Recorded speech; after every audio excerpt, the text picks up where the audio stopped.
Cops used to mess with me a lot. That's why I love getting recognized now. Now they're just like, oh, it's you. I'm like, that wasn't the case 6 years ago. I did a theater show just like this one in the city of San Antonio. As soon as the show was over, San Antonio, ¿qué pasó? As soon as the show was over, you know, I'm hanging out in the lobby, taking pictures and stuff, and then we go outside, and I get stopped in front of the theater, in front of my own poster. How sad is that? You know, freaking, what are you doing? Standing. You have any ID?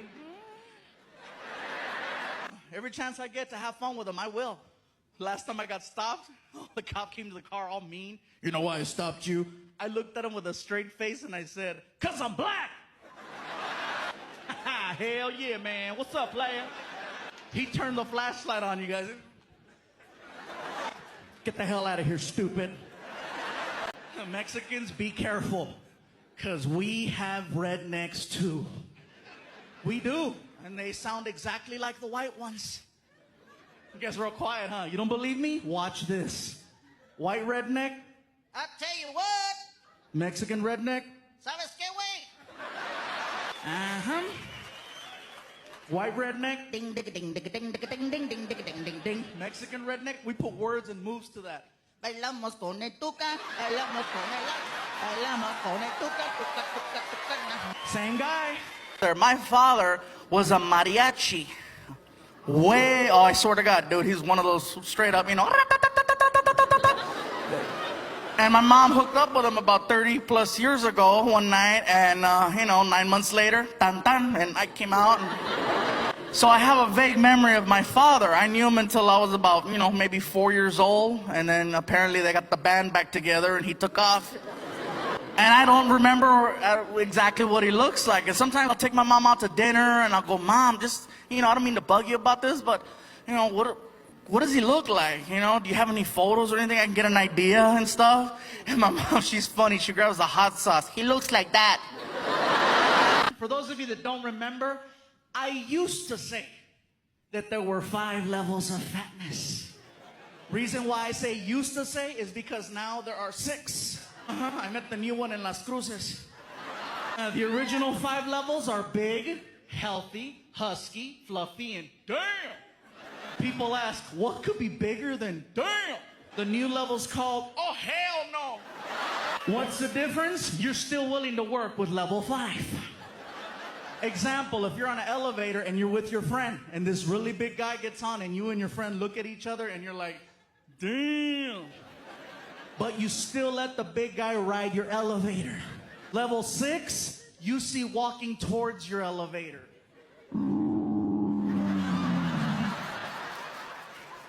Oh, hell no.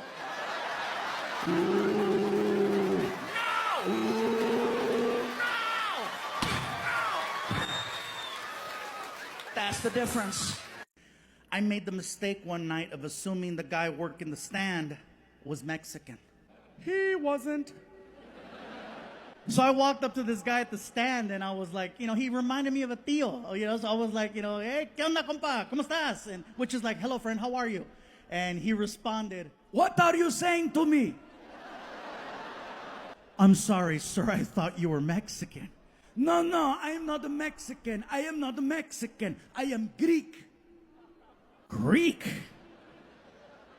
Shit, I was way off. I'm sorry, bro. It's late. I'm tired. Can I have 2 tacos? What do you mean, can I have 2 tacos? I just finished telling you I am not a Mexican. I am Greek. I do not sell taco. I sell gyro. Gyro? And then I remember seeing writing on the front of the cart, and I just thought it was like the guy's name or something, right? Bro, I'm tired. It's late. What is a gyro?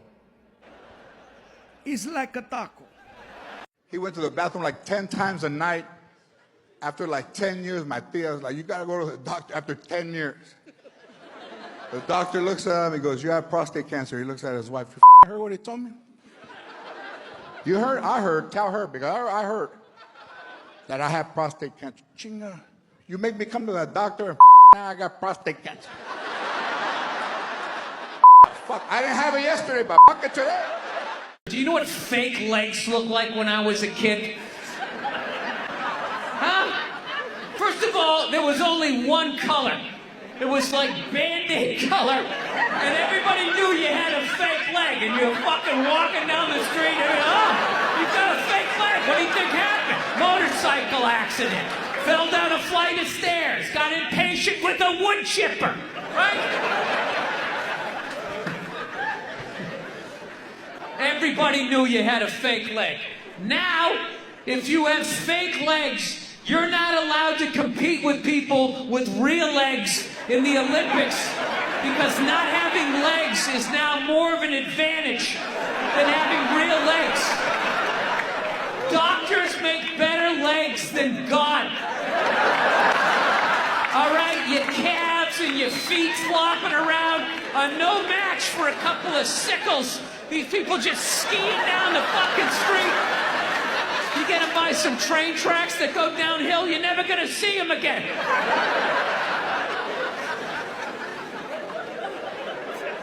I enjoyed people being their own doctors. I loved it. Good. Kill yourselves. Kill yourselves. There's too many of us. It's fantastic. Back in the day, we used to have this thing called landlines. It's like phones connected to the land for some reason. And I remember one time in middle school, a girl called the house. I raced to the phone, but my dad picked it up before me. He's like, hello, who is this? He's like, hi, it's Alice. Is Hassan there? He's like, what do you want, Alice? I was like, great, I'm a divergent. I'm in geometry with Hassan. I had a question for him. Can I ask him the question? He's like, okay, Alice. Why don't you ask me the question? Then I'll ask Hassan.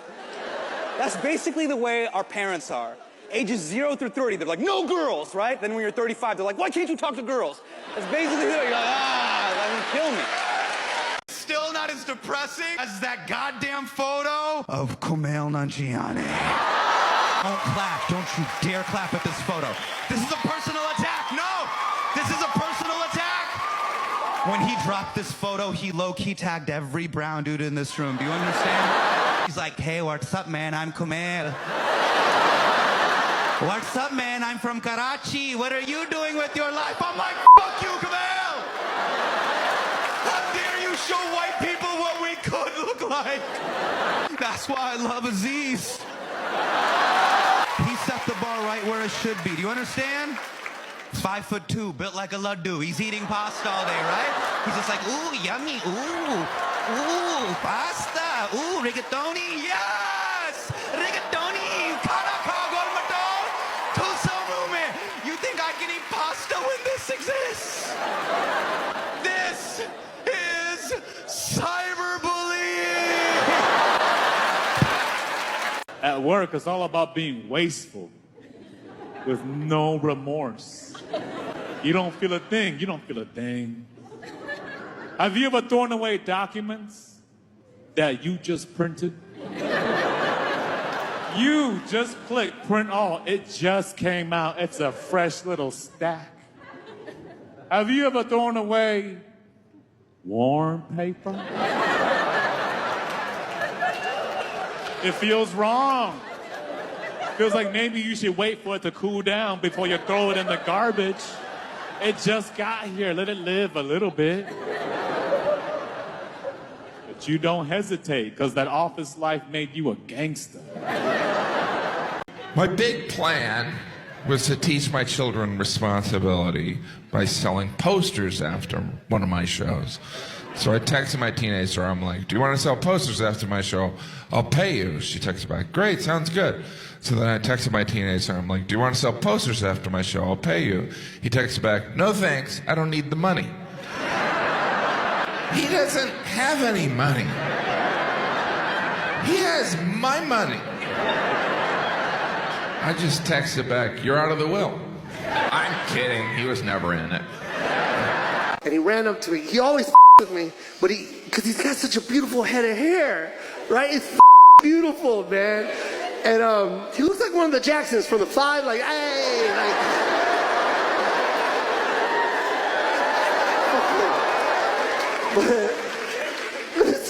And he comes up to me, Malcolm, and he goes, Dad, when I get older, am I gonna be bald like you?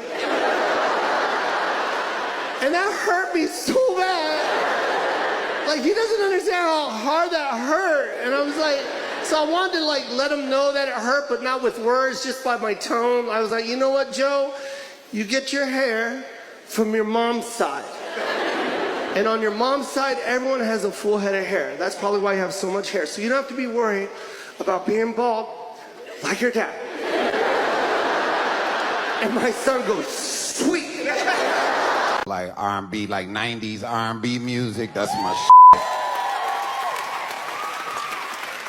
Cause all the music back then, all the lyrics was about giving women shit that you really didn't have to give them, you know?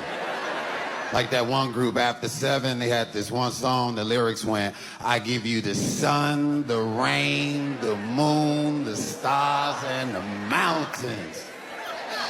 Yeah! Woo! This must know God personally to just be giving that away, right? Ooh, dude, that's some shit to say to them, man. Give you the moon, the stars, and the mountain. I give you the world and all that you wish for. And even more. Wow. Ain't nobody writing songs like that no more. These young dudes nowadays, nah, they like, I give you this dick.